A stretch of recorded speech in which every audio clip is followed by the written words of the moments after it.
मुझे पूरा यकीन है कि बिना किसी सांचा, बिना किसी मोल्ड के, बिना किसी मशीन के साबूदाना चिप्स बनाने का ये तरीका आपने पहले कहीं नहीं देखा होगा।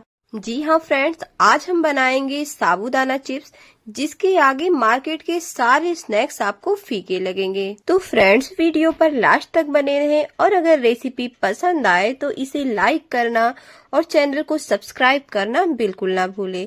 तो चलिए डिजाइनर चिप्स को बना लेते हैं। इसे बनाने के लिए मैंने यहाँ पर लिया है 1 कटोरी साबूदाना। इसके लिए आपके घर में जो भी कटोरी या कप जो भी हो उसे आप सेट कर लें। यहाँ पे मैंने मीडियम साइज का साबूदाना लिया है। आपके पास छोटे या बड़े जो भी साइज का साबूदाना हो उसे ले सकते हैं। अब साबूदाने को हमें हल्का सा सेकना है, तो इसके लिए मैंने एक कढ़ाई को हल्का गर्म कर लिया है। अब इसमें साबूदाने को डालकर लो फ्लेम पर लगभग 5 मिनट के लिए चलाएंगे, जिससे पूरा साबूदाना हल्का सा गर्म हो जाए। साबूदाना हल्का सा गर्म हो जाएगा तो इसे पीसने में बहुत आसानी होगी। अब साबूदाने को कढ़ाई से बाहर निकालकर इसे ग्राइंडिंग जार में डाल देंगे, क्योंकि हमें इसका फाइन पाउडर बना के तैयार करना है। तो ग्राइंडिंग जार में इसे बहुत ही आसानी से हम पाउडर बना के तैयार कर सकते हैं। अब मैंने इसका पाउडर बना लिया है। अब एक छन्नी लेंगे और पाउडर को हम छन्नी से छान लेंगे, ताकि इसमें जो थोड़े बहुत बड़े कण हो वो अलग हो जाएं। इसी समय इसमें 1 छोटी चम्मच सेंधा नमक या नॉर्मल नमक डाल देंगे। जिस कटोरी से मैंने साबूदाना लिया था उसी कटोरी से हम 1 कटोरी गुनगुना पानी लेंगे। अब थोड़ा थोड़ा पानी डालकर हम साबूदाने के पाउडर को आटे की तरह तैयार कर लेंगे। इसे तो ये 1 कटोरी पानी पूरा अब्सॉर्ब कर लेगा, फिर भी हमें थोड़ा थोड़ा करके इसे मिलाते जाना है। जैसे जैसे हम इसमें पानी मिक्स करेंगे ये डो के फॉर्म में आता जाएगा।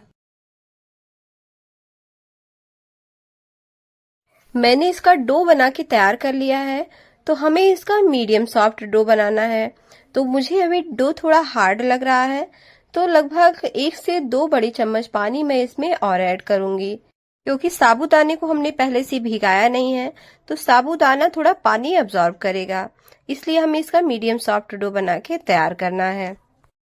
अब हमें इसे 10 मिनट के लिए रेस्ट पर रखना है, तो किसी बर्तन से ढककर इसे हम 10 मिनट के लिए रेस्ट पर रख देंगे, जिससे साबूदाना अच्छे से फूल जाएगा। वापस से हम इसे चेक करेंगे और इसे एक बार फिर से अच्छे से मसल लेंगे, ताकि जो छोटे छोटे कण फूले हुए हों वो अच्छे से डो के फॉर्म में मिक्स हो जाए। अब हमें इसे 3 से 4 पार्ट में डिवाइड कर लेना है, क्योंकि मैं इस चिप्स को कलरफुल बनाऊंगी।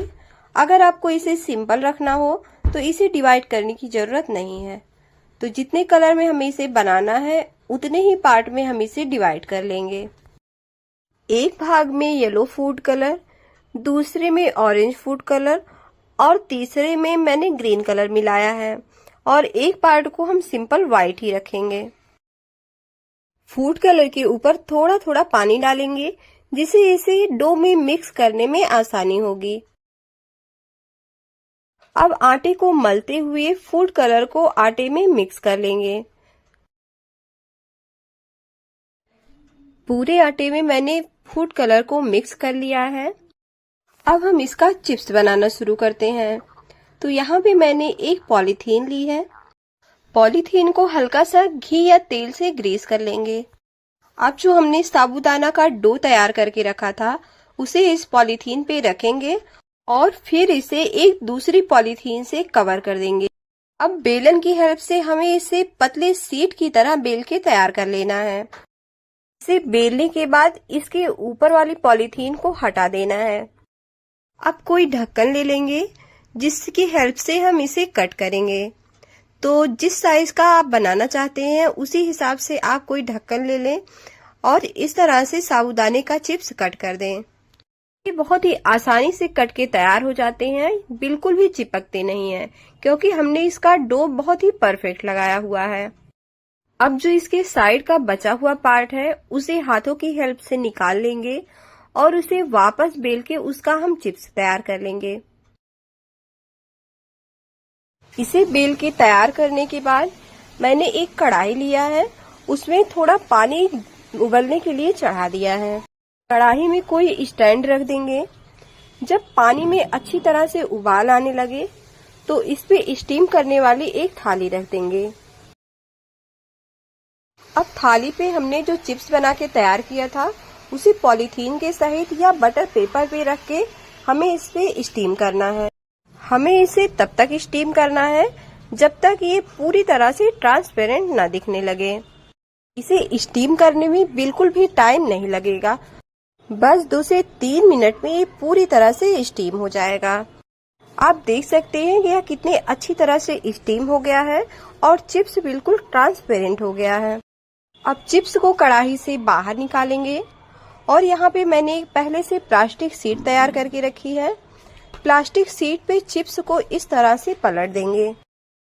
प्लास्टिक शीट के पीछे से चिप्स को इस तरह से हल्का सा प्रेस करेंगे तो चिप्स बहुत ही आसानी से प्लास्टिक शीट को छोड़ने लगेंगे, क्योंकि मैंने पहले ही इसे घी से अच्छे से ग्रीस कर लिया था।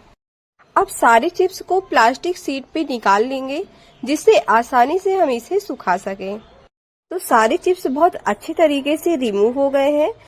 सेम इसी प्रोसेस से और कलरफुल चिप्स को भी हम स्टीम करके प्लास्टिक शीट पे निकाल लेंगे। अब इसे पंखे के नीचे या तेज धूप में अच्छी तरह से बिल्कुल कुरकुरा होने तक सुखा लें। बस 1 से 2 दिन ही लगेंगे इसे अच्छी तरह से सूखने में।